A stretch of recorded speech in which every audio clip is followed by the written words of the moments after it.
Makin berat. Udah, kalau beratnya masih ini keseret-seret.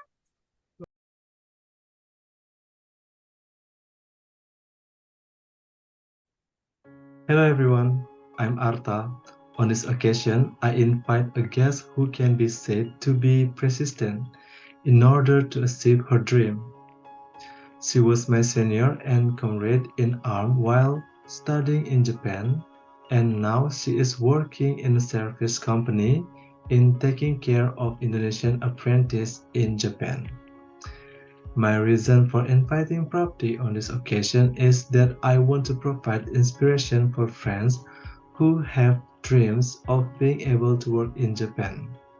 And I think her experience and career journey can inspire us all. Without further ado, welcome Prapti. Hi Prapti, how are you? It's been a long time we don't talk like this. Are you ready in a few minutes have a conversation with me at this opportunity? Okay. Hey Arta, long time no see. Alhamdulillah, I'm in good condition. Yes, since we are already working, we are busy with our own activity. By the way, what do you want to talk about? Well, on this occasion, I want to talk about dream. For Prapti, how important is dream for ourselves? The topic is very interesting. Personally, I think dreams are important. Dreams are an achievement we want to achieve. Just imagine if our life without dreams, we just live day after day without any goal to aim for. By dreaming, our lives are more designed. We know what step we should prepare in the future, and the most important is the process of achieving the dream itself. Because, in my opinion, the most important thing is not achieving it, but how we are go through and learn from it of the processes. Okay, wow. If I may know, what was your dream at that time so that you went through the process and got to where you are now? To be what I'm right now is not easy. When I was middle school, I was inspired by a video of someone who wrote 100 of his dreams. After I watched the video, I wrote down my 100 dreams. At the time, I want to study in Japan, work in Japan, become a translator, but at the time, many of my friends looked at my dream. Even though I also realized that my parents are just farmers and also only graduated from elementary school, but that's why I want to prove. Apart from ordinary family background, I want to prove that I can study abroad. And I'm sure what I write as prior, every time I see what I write, it all become a whip that I can. Okay. Accidentally, when we write down what our dreams are, those dreams and desires will continue to be within ourselves. Yes, until the time comes, we don't realize that one by one, what we dream of before is now coming true. Okay, Prapti, can you tell me a little about the process you went through to get to that position at that time? Yes, I feel no seem to have exist in my dream before and it felt familiar. 7 April 2015 was the first day I set foot in Japan. When I see this photo, I have mixed feeling. It makes me move. At that time, I went to Japan when I was 8 years old and left alone without any friend.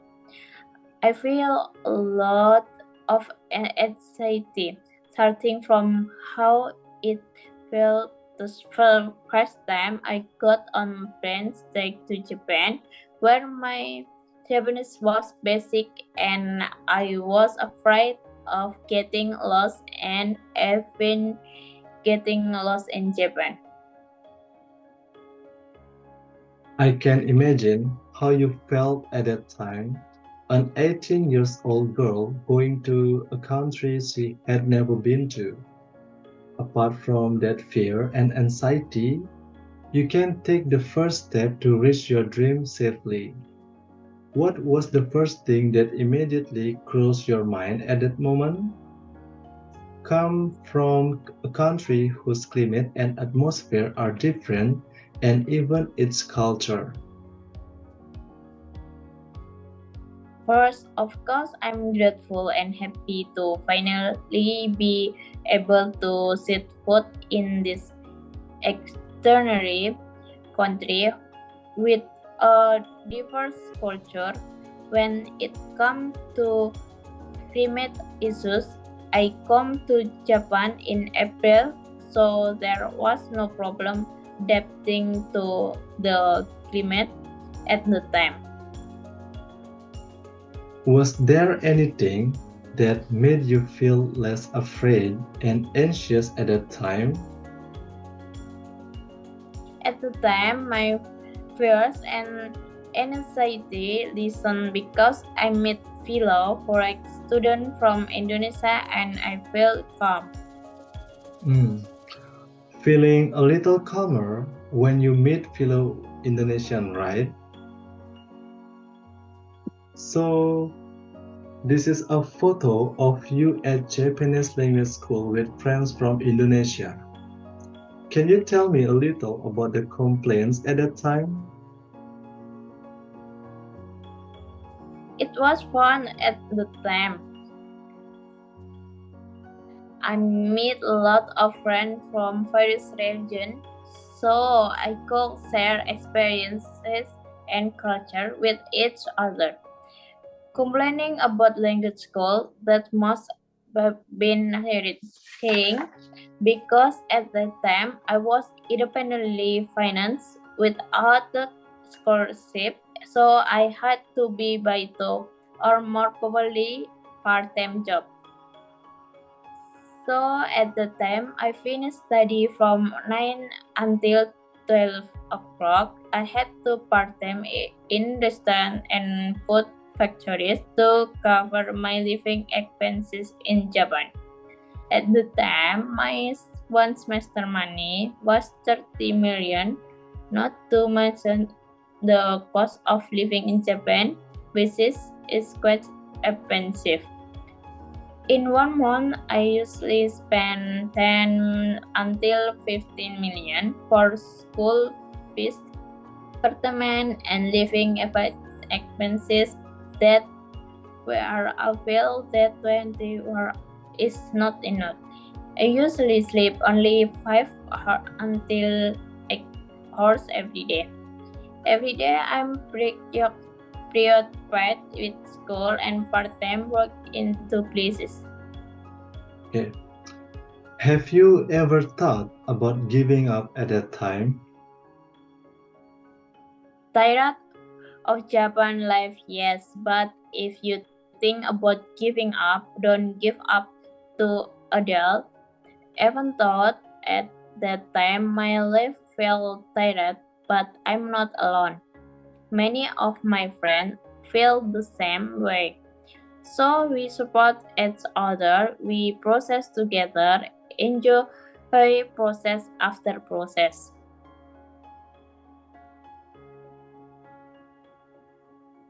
Very cool.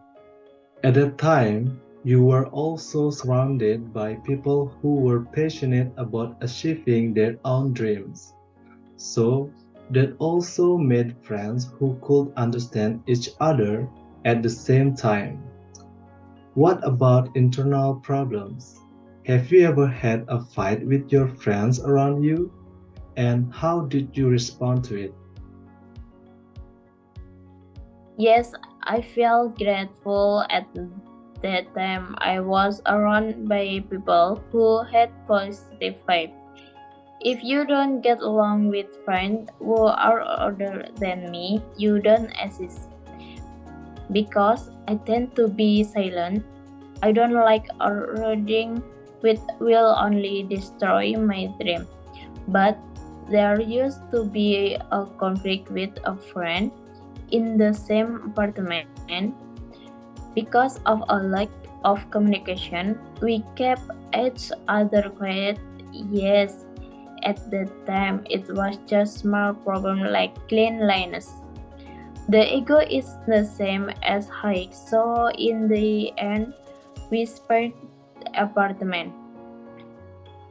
For several years, we were silent and didn't talk. But as time went on, we became friends again as if there was no problem.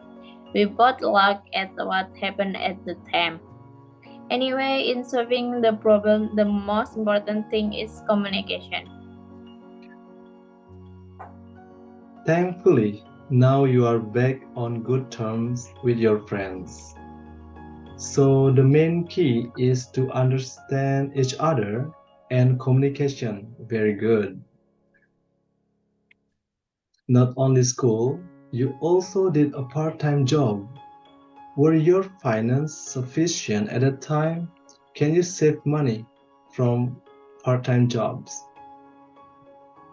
When it comes to finances from part-time job, I think that just working one is not enough. If you don't get remittance from Indonesia, like it or not, we have to look for part-time job 1 to 3 places to cover need in Japan, and some people is different. Yes, this is according to my experience. If you only work in one place with a 28 hour per week rules, it is really difficult to survive in Japan. Can you save money from this part-time job? It is me. I can do it myself. It's enough to live in Japan, but there are times when I can set money to send to Indonesia, but this is only one a year. If there is any money left over from my living expenses. Yes, because as far as I know, if you are still student, part-time jobs can't be more than 28 hours a week.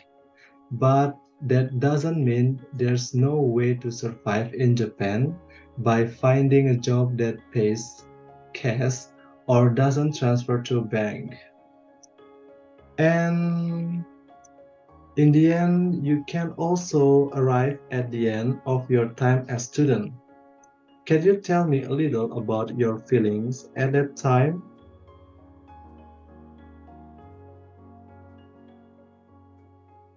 At the time, I felt relief I had completed one step because in Japan it's safe. If only language school graduate could not find work, I finally decided to enter vocational school, Semongako, and took hospitality for 2 years. 4 years did not feel like I finally managed to finish my school in Japan with great struggle. Okay.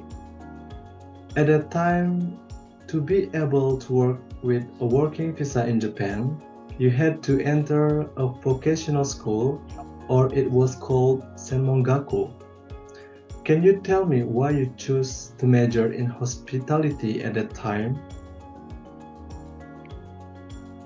at the time because I saw that hospitality had a great opportunity to enter the world of work.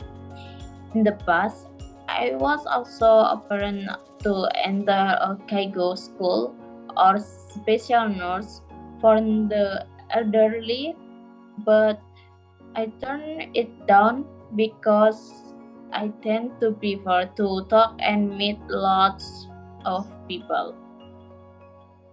Okay. Is there a significant difference between Japanese language school and vocational school? If it's significant or not, it's just that there are more subjects and vocational school there are more practices. So in my opinion, it's better vocational school. Okay. In terms of costs, are vocational schools more expensive than language schools? Are there any obstacles when going to vocational schools? Yes, in terms of the cost of vocational school is much more expensive. There are no obstacle for yourself. Yes, because you are used to Japanese life. Hmm.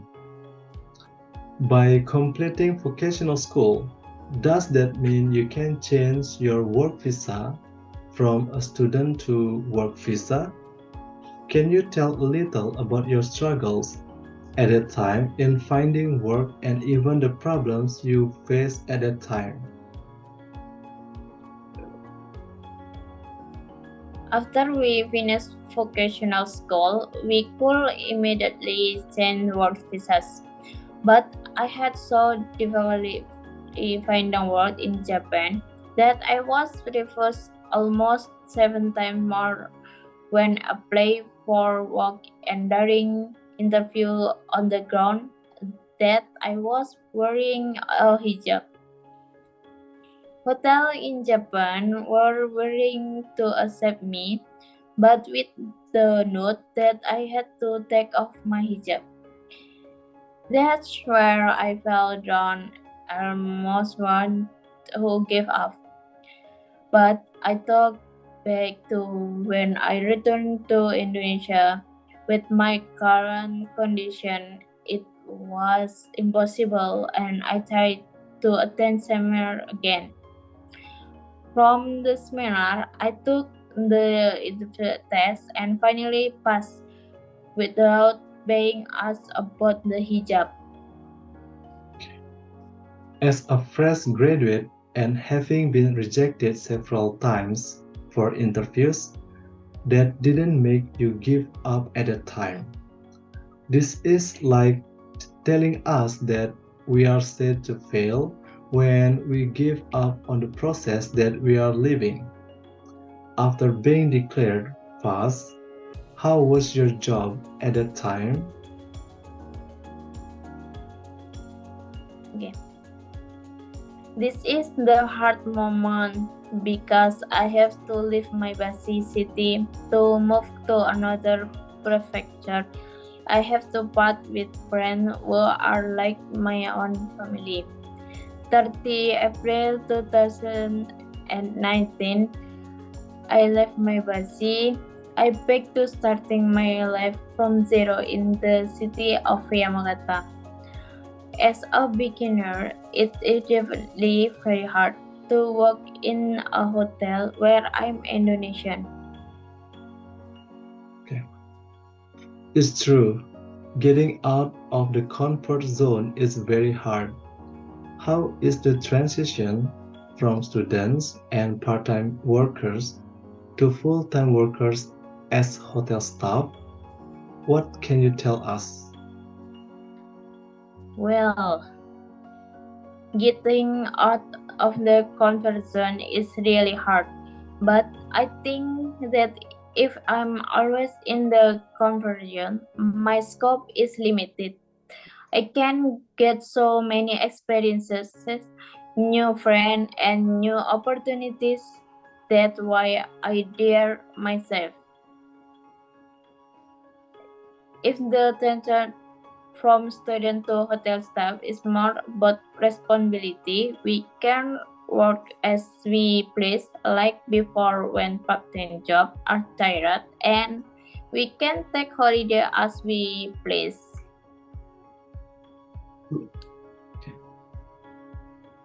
Could work in hotels finally one of the jobs you really want to do when it's finally achieved? Of course, you will also get a lot of new things there. So now your current job is a translator to help Indonesian apprentices in Japan. Is there a story behind your process or struggle to get to where you are now? Yeah. Yes, from my first job, I learned so much, and at the time, I was also surrounded by many Japanese friends, so I could also improve my language for the better and learn a lot about life, which one day was very useful for my dream forward. This is a photo of me at work. Finally, the dream that I have been writing has come true. I'm very grateful for being in the position I'm in now. At my current workplace, I'm not only a translator, translating document, work procedure, verbal translator, but I'm also a surface-facing a teacher who has to shape the character of interest. And there are times when I suddenly become an educator who has to deliver material for students preparing to technical exam. This is extraordinary experience because I can get learning and experience that is so complete that what I imagine. Okay. Awesome. As the saying goes, a board upstream, swim to the shore.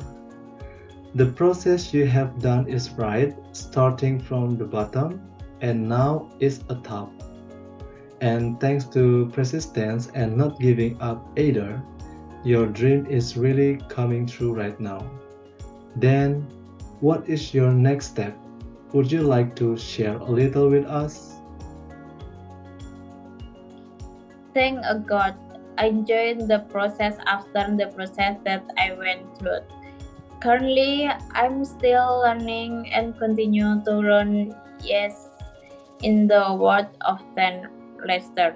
Interesting flying horse by attending conference seminar, and in the state of Itoigawa, I attend a Japanese language school held by the local government for free. There, I found community that I thought was great. I can chat with one of my classmates from America who worked as an English teacher in a Japanese elementary school. Even though the Japanese language that is learned is just repeating the same as when I studied the language at the language school before. But here I can learn how the teacher delivers the material, what material is usually conveyed so that children are easy to accept. The next step, I just do want be useful for the people around me. I want to share my experience and a little knowledge that I got here with the people around me. Okay. Keep inspiring people around you. Finally, is there a message for friends who are starting their careers in Japan, even those who are going to Japan for a career? For friends who are just starting a career in Japan or who are going to Japan, keep up the enthusiasm, enjoy the process after the process that you are going through. Do your best in each of your processes. Failing does matter. Keep trying and trying. And the most important thing is that you have done your best because there you can get learning that you won't get at school. And one more thing, if you want abroad, you are not close or God, your life will seem empty. It's easy to give up and keep accompanying your step with prayer. Okay, thank you, Prapti, for taking the time to share stories on my talk show this time. I hope I hope that in the future, Prapti will continue to inspire people around her and continue to be successful in her career. And thank you guys for watching. Bye bye. Bye bye. Yeah. Sekali sama deh.